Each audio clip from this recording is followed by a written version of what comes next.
Today I will be talking about Chapter 8, Gestalt, Counseling, and Psychotherapy. Gestalt counseling is a phenomenological approach that underlines that individuals should be understood holistically and contextually. Gestalt counselors interact as a whole person by using their own emotional responses. This theory focuses on the moment-by-moment flow of the experience in the counseling relationship. Body awareness. Gestalt counselors conclude that every emotion of an individual has a physiological component. It is believed that when an individual is cut off from awareness of an emotion, this becomes expressed in the body. It is crucial to help individuals increase their awareness of their own bodies and the emotions expressed through their body. The phony layer. An individual lives according to shoulds and habit, living an authentic life. Phobic layer. An individual begins to feel worried and fearful, will also feel helpless but will keep feelings hidden.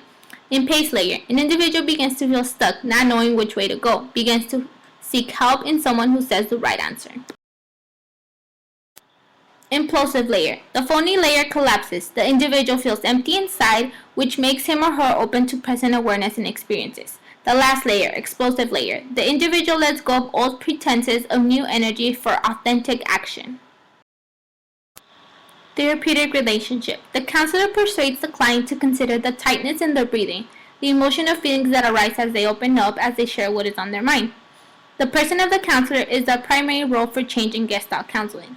The counselor uses their whole personhood to make a connection with the client.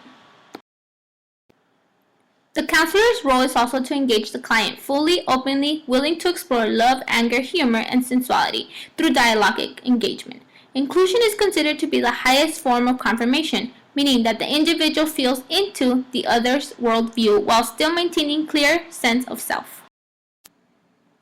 Next, I will explain case conceptualization, such as assessing the field, contact boundaries and encounters, polarities and disowned parts, shoulds, and unfinished business.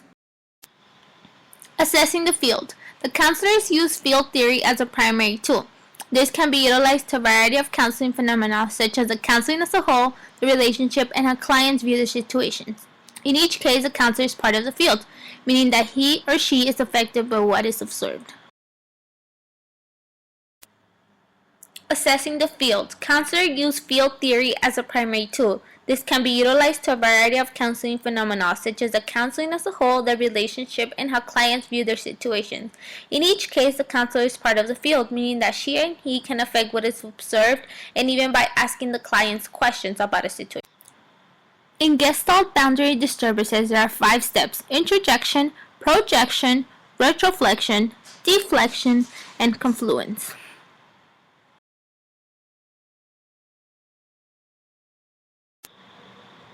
Polarities and disowned parts. Gestalt counselors view an individual as a never-ending sequence of polarities. For example, adult versus child, strong versus weak, and so on. Such example is when an individual is polarized, meaning they act like an adult all the time, strong and loving, and they lack the childishness quality. Shoulds. Gestalt counselors listen carefully for the individual's shoulds and how they use it to justify and explain their choices or behaviors. The view of shoulds is described as a form of neurotic self-regulation, which means that the individual is regulating emotions in ways that are unhealthy.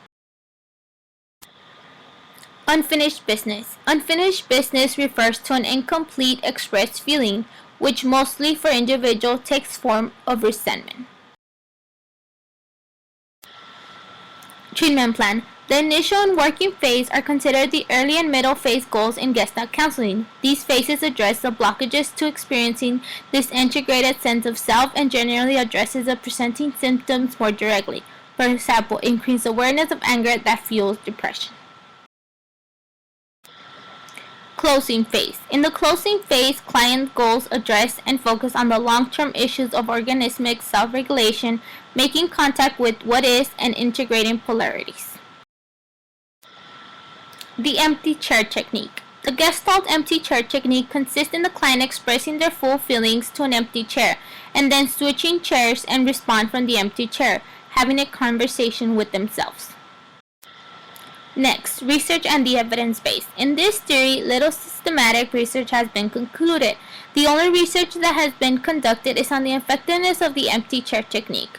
More work and research needs to be done to explore the change outcomes of Gestalt counseling. Finally, I will be talking about working with diverse populations. Gestalt therapy is used throughout Europe, North America, Asia, Australia, and parts of South America. Emphasis on this approach is focused on awareness of the counselor's personal positioning as human in a diverse and multifaceted culture, and on considering how these factors affect the counseling experience.